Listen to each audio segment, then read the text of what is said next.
As you may have noticed, there's no cross tonight on the stage.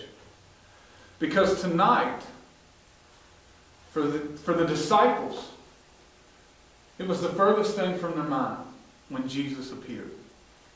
They had a much bigger concern.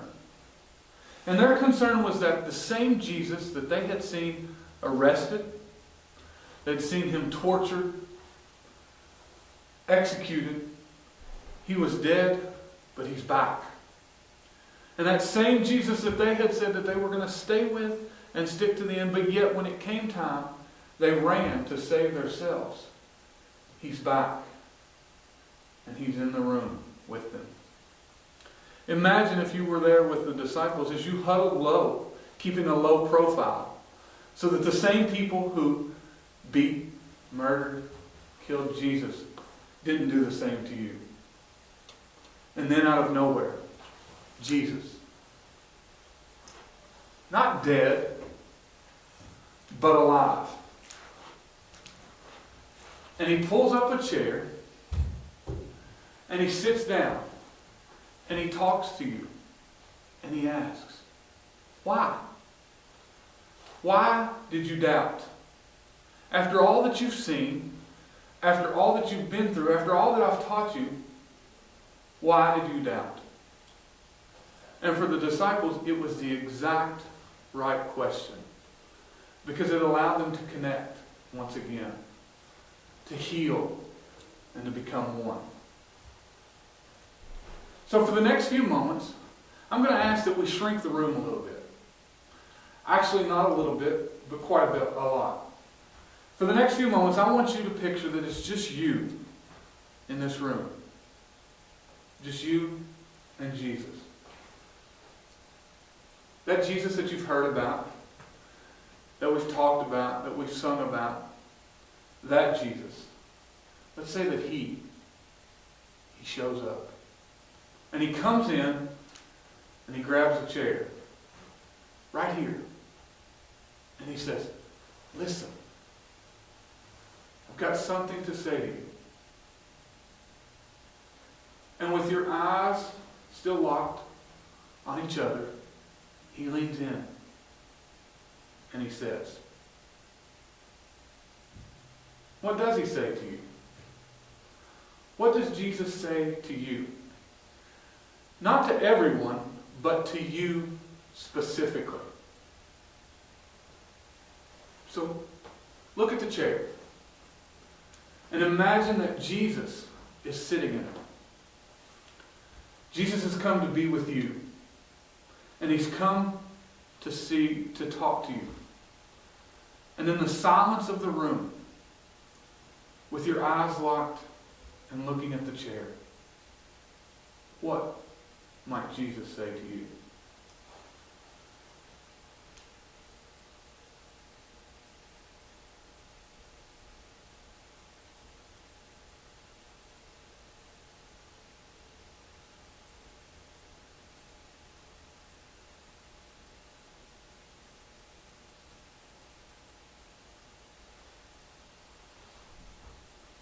What might Jesus ask you? What might Jesus want to know about you? Know about your life?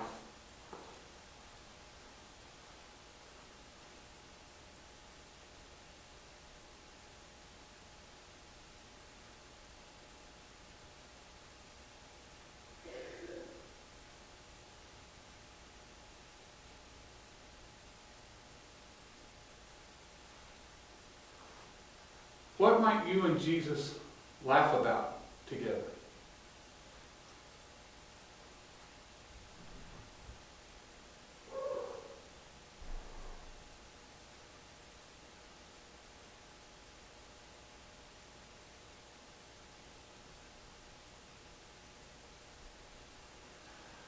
And as you both stood, getting ready to leave, you embraced in a hug. And as Jesus has wrapped His arms around you, He whispers in your ear. What does He whisper? What is the thing that He most wants to tell you?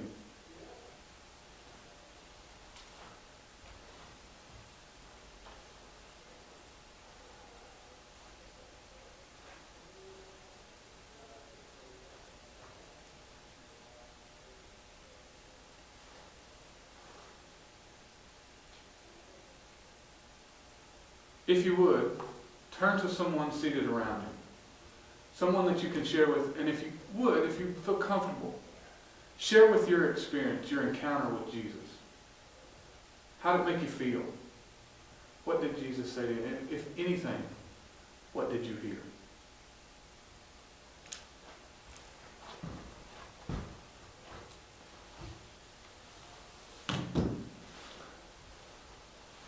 You know, I think I would love to be a part of group work camps as an MC because, you know, I love to be able to share with students, and I really value what group work camps does for students' spiritual maturity. I've seen it countless times in the student ministries I've been involved with, and you know, I think this is an opportunity for me to be able to give back to mission trips, and hopefully I can be able to connect with students and share with them, you know, God's love to them. And, you know, I look forward to the opportunity. I thank you guys for giving me the chance to be a part of this, and I just look forward to the path that God leads. Group work camps, and I ask that He continues to bless you guys, and also I look forward to where the road leads for me as well. So thank you all for letting me be a part of this, and I look forward to hearing from you guys.